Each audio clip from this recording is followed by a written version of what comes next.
Okay, so good evening, guys. What we'll be doing for today is we're gonna be creating an Excel file that we will be uploading in our WinForms. So I created a file named sample Excel number 2, and it has 10 students on it. This is just a sample. And what we'll be doing is we need to have a field name, knowing that it is the field name will be recognized by our program, and then you'll be saving this into our database. So let's go. So the first thing that you need to do is to let's create. I actually did one, but I forgot to turn on the mic, so that's a shame. um, Upload Excel trial is gonna be the name of my program. So remember to just carefully identify the .NET framework. It's really very annoying if you manage to change this, and um, if you load your program to another computer and the framework is not there, there could be problems, but you could solve it if you manually change the target framework. So usually it's just 4.5. Okay, so the first thing that we need to do is to actually add a database where we will be saving in our informations. So the first thing is to name it as DB students, and then click add, and it will be loading. So the most important part on this tutorial is that you need to understand how it works and how you will be able to manage to actually pull up everything coming in from the Excel file and saving it into your database. So the first thing that we'll be doing is let's go back to our database and create a table. Will be the container of our data, and we will be just naming it as TBL students. Okay. So upon naming it as TBL students, let's put in student ID. Let's just put it in integer. Student name. So we could only try it once, because if we overlap the ID, it will have an error. So student course. Unless we change the numbers on the ID, there will be no problems. Okay. So I'll be closing this one. Oh, I'm sorry. I will update it. Update database locally, and we will not be putting in any more information. So let's see if it's okay. There we go. Let's close the design, and let's move with the connection. So we put in first the class, and this is gonna be a connection class. So con class.cs. Let's add it, and let's go and add first on our library the system.data.sql client. We need that to be able to make the connection work. So declare a public static SQL connection con equals to new SQL connection. Get the connection from the app config, copy the data, and go to paste it. So it will emit an error. So just put in a backward slash, and then go to the settings and copy if newer to be able to save you anything that you do change on your runtime. Okay, so I think this is good. The first thing that we need to do is to design first our form, and on our form we'll be adding in two buttons, and this button is for the browsing the file. So txt browse or btm browse, and then let's add another button to upload the file. Now on uploading the file, I'm sorry, okay, btn upload. On uploading the file, you need to determine first um, the spreadsheet name. So we'll be going back on that later. Let's finish this first. Let's put in upload, and we need two text boxes. The first text box is for the file location, and the second text box is for the name of the spreadsheet. So txt name or spreadsheet name, and the other one is to be txt path. Okay. Okay, so the first thing that we need to do is we need to have two data grid views. Yeah, the first data grid view will be where we'll be loading everything. Remember that this is a demo, so what we're doing here is we are making the file load first here instead of saving, but we could actually save it directly. Just for you to have an idea on how it works.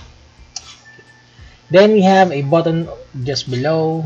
This is gonna be the save to database, so btn save, and then this button will have a text which is gonna be saved to database. Okay, so this, remember that this you could actually set your own functions if you want to. There's no problem with that. I'm just making sure that you will have a better understanding on how this type of program will work, just in case you wanted it to, you know, to use it on your project. Okay, so let's go with first the browse function. We're even gonna be using the file. Okay, so the first thing that we're gonna be do is we're gonna be opening a dialog box, and this dialog box is for opening a file. That hence the name open file dialog. So this is gonna be open file. That is gonna be the name of the variable for a new open file dialog. Okay, and then we're gonna be putting in an if. So this if condition determines if we have something on our dialog box. So if open file dialog, open file dot show dialog, if it is showing, okay, is equal to systems, okay, dialog result dot okay, then what we need to do is we need to set the path into our text box. To open file name. So we have a browsed file on our dialog box, so we will be opening it up and saving it or putting it on our txt path. So we could actually try this one already. So if we run the program, when you click browse, we will be browsing the file. So go to desktop, sample Excel, open it up, you'll see the text location or the path for the file here. So the next step will be is to click the upload. So if we go back here, we see this name. This is really important. So we need to type this on our text box first. So it would really depend on what is written. You could actually set a specified code or a function that it automatically sets student list as the name of the sheet, but we'll be let's save this first. We'll be setting it manually. That's why we have a text box. Okay, so the next thing that we need to do is to add a code on the upload port. So here's the thing, we need to set a string, and this is the path for the connection or the path for the file. Okay, so I'll be typing it manually so that you could have a better view on it. So you need to set the provider first. So determining the provider depends on the system's version. Is it a 32-bit or a 64-bit? So you type in Microsoft. There we go.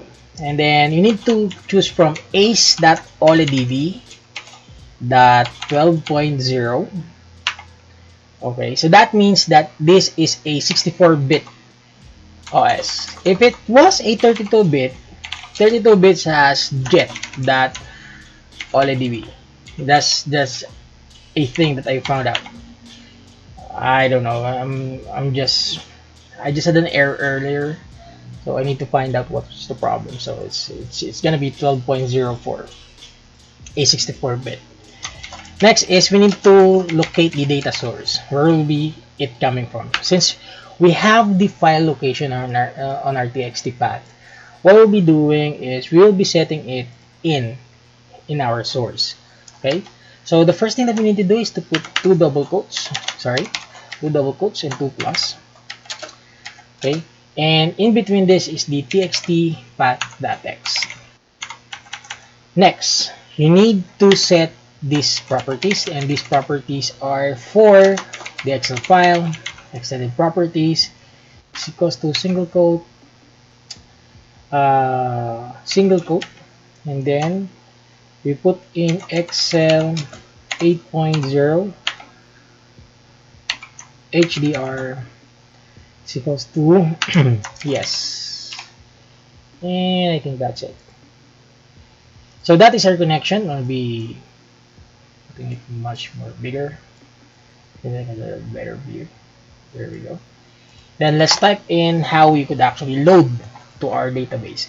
So since we have already the connection, we need to activate two things.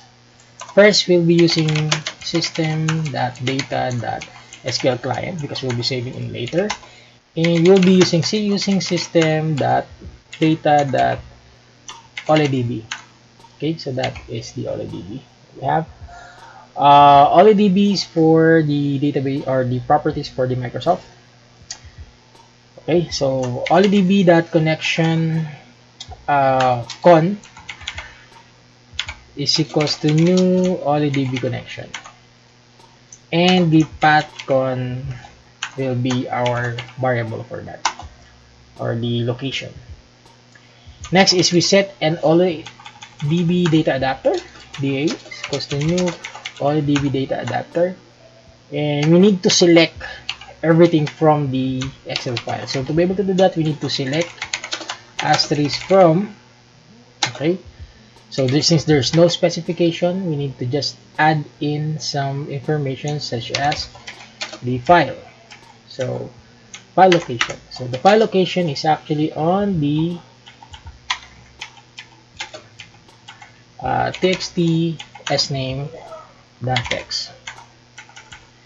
And then you need to have the $sign added. There we go. After that, we go to the data table. So data table dt is equals to new data table. So data tables are virtual tables that we load data with. So remember that. Let's see what should be the problem. Okay, the connection, the active connection is, so we need to put in con. I put in double N so I will not get confused with the first one we declared earlier on the class. So let's fill the data table with whatever we get from our Excel file, and we will be setting in the first data grid view and the data source as the dt. Okay, so let's try to, there's no saving here, so there's no problem. Just loading file into our grid view. Okay, so first we browse a simple Excel. Do not forget to type in the student list. You can actually set a variable to make it immediately student list. I'm just doing this to be able for you to see how it works. Okay, so that's it. We're loading it up. The next thing that we need to do is to save into our database. So we have nothing in for our database. So here's what we'll do. We first create a private void, and this private void will be gonna be load underscore data. Okay, so we will be setting in an SQL data adapter. PA is equals to new SQL data SQL data adapter, and we'll be just selecting everything from our table. So select asterisk from TBL students, but we need to set a specified connection. So we have the con class connection. We need to activate it because that is where we connect to our database. So we need the data table again, dt. As you can see, we are not having any problems for the declaration of the data table in different groups of code because it's declared locally within the private void. Okay, so da dot fill dt. Okay, and then we will set the data grid view 2 dot data source equals to dt. So that's load data. So let's just put it in on our form load. So form load could actually load the data immediately in form load, but nothing's gonna happen because there's nothing inside our database. Okay. So the next thing that we need to do is to actually save it. To be able to do it, we go into our save to DB function and double click on that. This is gonna be saved. So just to be sure, you need to get this everything. Actually, you just need to get this, not the data grid view one, and paste it here so that you get the information and put it on a data table. So to be able to do that, what we will be doing is we all know that the data table has data coming in from this code because we already browse something. So to be able to actually save it, we need a for loop. The for loop will determine how many are the data within the data table right now. Since we have 10 students listed on the Excel file, we need to initialize I is equals to 0. So it's really important how we will be able to manage. So remember that in programming, every counting starts from 0. So what we do is we understand that this position is 0, 0, 0, 1, 0, 2.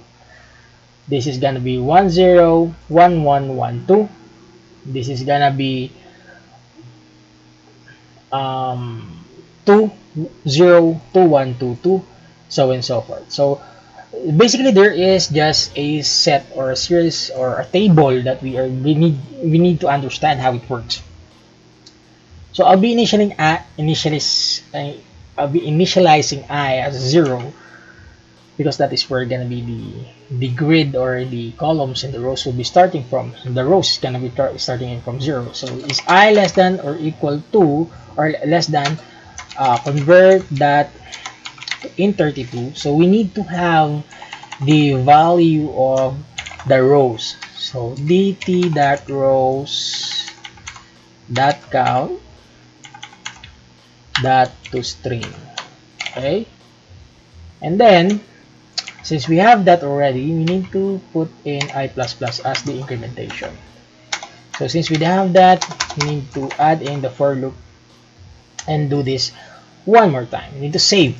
So string, this is a common method that I use with my students, although this is very a procedural programming. Insert into PBL students, student ID, student name, and student course. Okay, so we need to set the values from them that we will be saving in, and they will be coming in from the parameters such as at ID. We just remember that in saving, you need to have the same positions. So ID is positioned as the first one, name, and course, same thing. Okay, then we need to set a command, the save command. So save cmd is equals to new SQL command, and we'll be putting in the save str as our string, and the active connection is gonna be coming in from conclass.con, the declared variable in the class. So save cmd dot execute non-query, and sorry, that parameters that we have parameters. These are the parameters. We need to add some value with them. So that add with value. Okay. So we all know that all of the informations will be coming in from the data table. Okay. So we'll be putting in dt.rows I. So we will be depending on the I. 0 dot to string. So how is this gonna be saving everything? So remember that I starts from 0. If we go into our list, The first thing that you will notice that this is row 0. This row. This is row number 1, row number 2, row number 3, row number 4, row number 5, 6, 7, 8, 9. Okay? 0 to 9. That's And this one is 0, 1, 2. The columns 0, 1, 2. So this position is 0, 0. This is 0, 1. This is 0, 2. So the code actually saves everything from the list. This one, this one, this one, this one, up until the 10th one. Because we will be saving in the total count, and the total count is 10, but it should be less than 10, so that is 9. So 0 to 9. So 0 to 9. Okay, so I'll be closing this. I'll not be saving anything. Let's check again just to be sure, so we don't have any errors. Okay, close. Okay, so let's go back in our code. Okay, so we have already saved. We'll be saving in, and we need to change this first to name, and this is gonna be course, and of course we need to change this to 1 and 2. Okay, so that is the part of the column. So next is, since we added the values in our parameter, con dot open, and then con class dot con dot close. Okay, and then save cmd dot execute. It's a non query, will be appending in our database. And of course, since we have a function of load data, we'll be refreshing the grid view. So load data here, and let's put in a favorite message box that says it has been saved. Data is saved. Okay. So let's go, let's check. Everything is good, there's no problem. Let's run the program. So start, browse first, sample Excel. Then let's put in student list. That's the name of the spreadsheet. Click upload. So everything will be saved into the database. Save. Okay. So that's it. The only problem that we have is if we click again, there will be an error that we are multiply. There will be multiple same primary keys. So we only can do this once. Of course, I said earlier that we could actually save again if we change the values on the primary key location. So 11, 12, 13, 14, 15, 16, 17, 18, 19, and then 20. Okay, so save this, close, and then save. Let's run the program again. Start. So we have the data already because we saved it, but we'll be browsing it again. Student list, and then upload, save, it's added. Okay, so that's it. We have saved an Excel file, data from the Excel file into our Windows Forms. Hope you enjoyed this, and let's have a look again on the codes that we have. I'll be adding this. This is gonna be the opening the path. Okay, uploading data, and then this is gonna be loading data into grid, and then saving data to from Excel to DB. Okay, so this is it. So I hope you like the function that we created for today, and everyone could learn from this tutorial. So that's it. Thank you very much. If you could subscribe to my YouTube channel, Ferdinand Arca, and that would be great.